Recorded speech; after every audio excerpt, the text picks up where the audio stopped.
Essa semana foi uma semana de bastante preocupação, perplexidade, mas ao final dela, e talvez para o feriado que tem da Padroeira do Brasil, a gente tenha uma reflexão para ter o conforto de que as nossas instituições estão funcionando com independência, soberanamente, com serenidade, em paz e dentro de um regime democrático absolutamente consolidado. Seja no voto do ministro Luiz Fux, seja na manifestação do Tribunal de Contas da União, e por isso nós temos razões de sobra para ter a tranquilidade de que vivemos num país democrático. Eu sou, e todos me conhecem nessa casa, jamais essa senadora será torcedora do quanto pior, melhor. Não sou assim, senador Jorge Viana, não sou assim. O país precisa de pessoas com responsabilidade, respeitar as divergências, tolerância e convívio democrático respeitoso é o que nós mais precisamos. Então, partilho desta linha de atitude, de comportamento, que é exatamente essa. E, por isso, penso que as decisões tomadas pelo Supremo Tribunal Federal e também pelo Tribunal de Contas da União foram suficientemente confortadores sobre esta linha de entendimento da democracia brasileira. Lamento profundamente também que o Congresso Nacional, nesta semana, em 2 sessões, não tenha dado uma resposta à sociedade brasileira adequada. Felizmente, o Senado esteve lá presente, deu maioria de votos, presença, e estava lá para tomar a deliberação. Fizemos a nossa parte, cumprimos com o nosso dever, nada mais. E é exatamente por isso que eu penso que talvez seja necessário um reordenamento dessa famosa base aliada para que tenha a noção das responsabilidades que precisam ser assumidas. Já não é mais aceitável que aqueles senhores e senhoras do Aeros fiquem aguardando, caros colegas senadores, a votação do PLN 2, que é uma verdadeira tragédia. Então, vamos trabalhar com o senso de responsabilidade e cumprimento do nosso dever. Eu volto aqui, caros colegas senadores, e aqui vejo o senador de Santa Catarina, do Paraná, senadora Gleisi Requião, senador Dário Berger, que são estados, especialmente Santa Catarina, e como o meu estado, produtores de maçã e de leite. Grandes produtores. Santa Catarina e Rio Grande do Sul rivalizam na produção da maçã.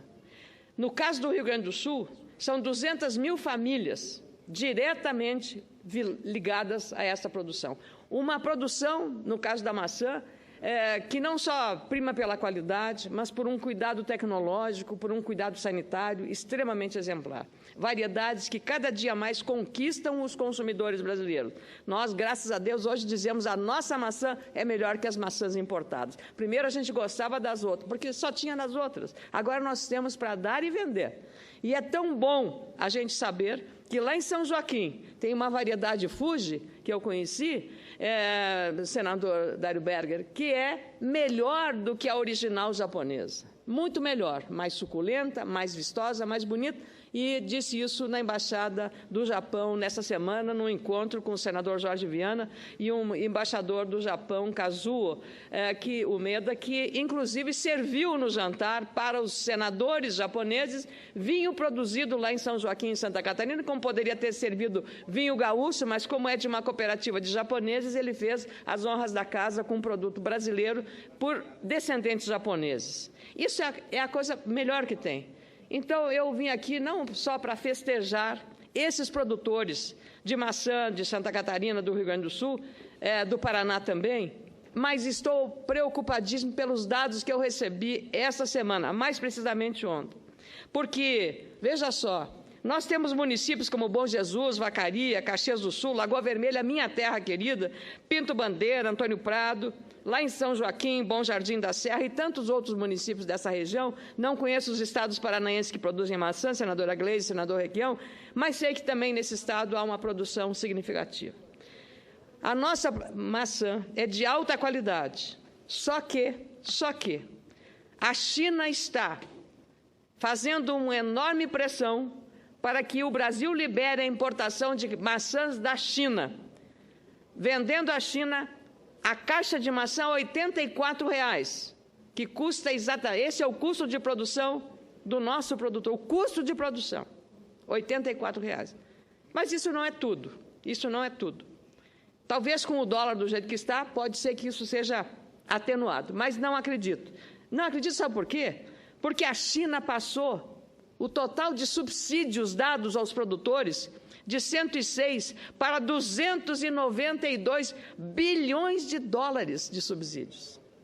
292 bilhões de dólares de subsídios aos seus produtores. E, por isso, a China pode vender maçã até a menor do que R$ 84,00 por caixa de maçã. Como é que ficam os nossos produtores? Mas tem mais um agravante. Nós não usamos, porque a Anvisa, os órgãos reguladores sanitários, da defesa sanitária vegetal e animal, muitos produtos usados na conservação da maçã ou nas macieiras são proibidos no Brasil. E tem muita gente que vai no mercado, pega a maçã e sai comendo.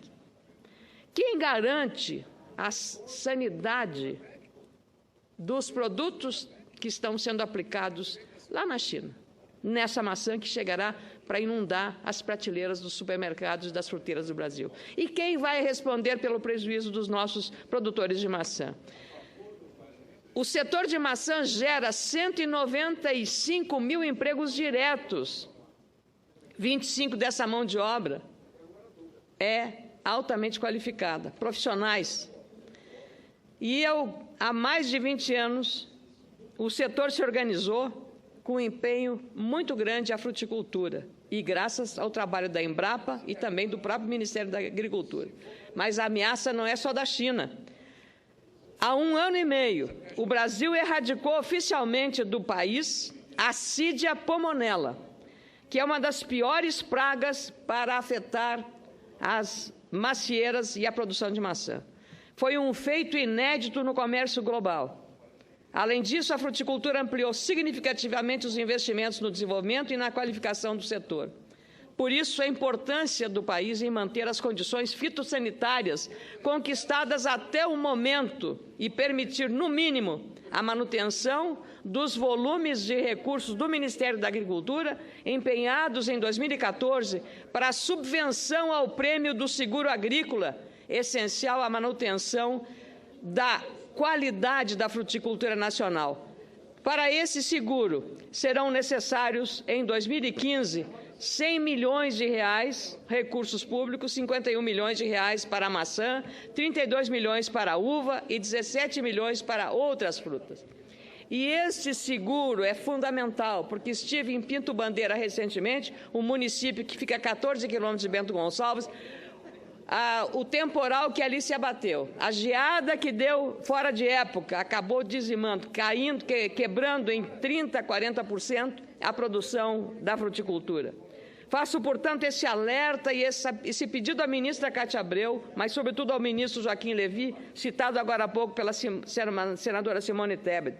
O governo federal precisa dar atenção devida a este segmento da nossa agricultura, que tem, mesmo em períodos de crise, ampliado as exportações e alavancado o desenvolvimento de toda a economia.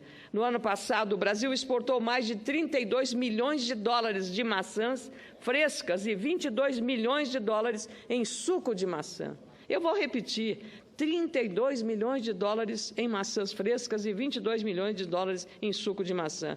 Números de nossa balança comercial que reforçam a necessidade de fortalecermos esse segmento estratégico para o país, considerando, como eu disse, a relação que tem de tantas pessoas trabalhando nesse setor, 195 mil empregos, e também fazer a prevenção sanitária para os consumidores brasileiros e também para os compradores lá de fora.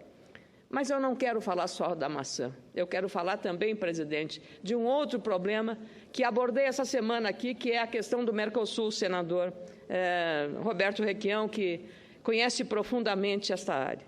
Eu falei aqui da questão do quilo zero, que foi a política adotada pelo governo do Uruguai em relação às compras dos uruguaios no Brasil, porque agora, com o câmbio de R$ 4 por dólar, R$4 por dólar, é claro que é vantajoso comprar frutas, verduras, produtos de primeira necessidade, até carne, arroz, feijão, do lado de cá.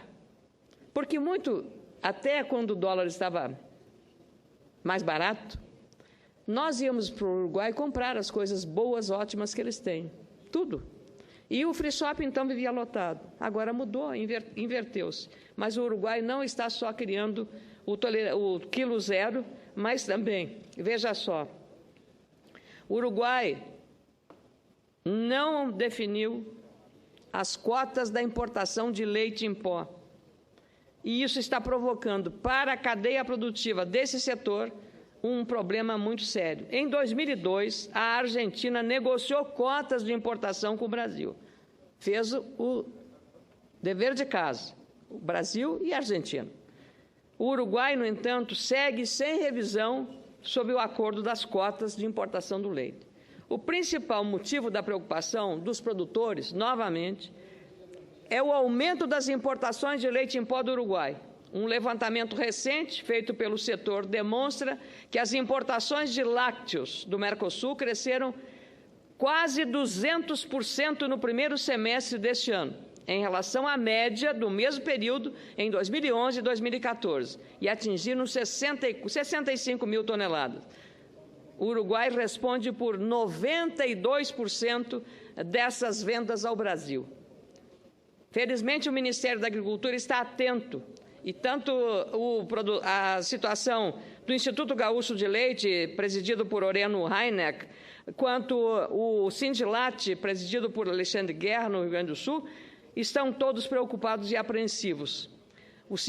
Acontece que a queda do preço do leite no mercado internacional e do leite em pó, de modo especial, está criando uma situação de absoluta impossibilidade de competir.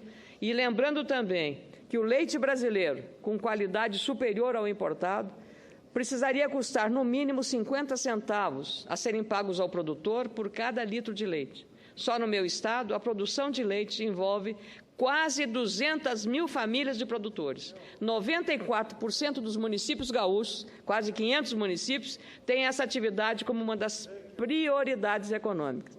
Em 2013, por exemplo, esse setor foi responsável por quase 10% do produto interno bruto gaúcho. Portanto, é preciso que essas questões, no âmbito do Mercosul, sejam equalizadas. O comércio, a indústria e o setor de serviços, que dependem de renda gerada pelo setor lácteo, precisam ser preservados, sobretudo nesse atual momento de dificuldades da nossa crise econômica que estamos vivendo. Então, senhor presidente, eu ainda tenho um tempo para falar, mas não vou ocupar todo, porque apenas farei lembrança de que amanhã nós teremos. E, a propósito, senador, eu antes de falar do amanhã, eu falarei, já que falei de leite, de maçã, eu falarei que na terça-feira, dia 13 de outubro, e eu espero que Vossa Excelência aqui esteja, porque no dia 13 de outubro, nós estaremos, por um requerimento com muita honra de minha autoria, o apoio de vários senadores,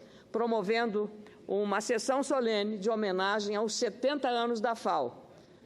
E esta organização tem com o Brasil, que é membro da FAO, presidida por um brasileiro, Francisco Graziano, tratado de conduzir de maneira adequada uma instituição que tem tudo a ver com o Brasil, que é hoje um dos maiores protagonistas na produção de alimentos do mundo. E é este país que vai, junto com a FAO e com a Embrapa, com todas as entidades que lidam com a produção de alimentos, que vai continuar tendo a responsabilidade, a solidariedade de ajudar os países cujas populações passam muita fome, como a região da África. Então, senador Jorge Viana, eu quero aproveitar para convidar a todos os nossos colegas para terça-feira, às 11 horas, neste plenário, esta homenagem que nós, da Comissão de Agricultura, estaremos prestando aos 70 anos da FAO. Hoje, o jornal Folha de São Paulo publica um grande convite mostrando exatamente o trabalho desenvolvido pela FAO e as parcerias feitas com o Brasil e as entidades que também têm a mesma responsabilidade. E cumprimentar e cumprimentar amanhã o município de São Marcos, conhecida pela terra dos caminhoneiros. São Marcos amanhã festeja 52 anos de emancipação, e eu queria apresentar ao prefeito Demétrio Lazzaretti, com muita honra do meu partido, os cumprimentos à população de São Marcos, que é uma cidade empreendedora em Campos de Cima da Serra e que tem, São Marcos, dado uma grande contribuição ao Brasil pelo seu empreendedorismo. Muito obrigado, senhor presidente.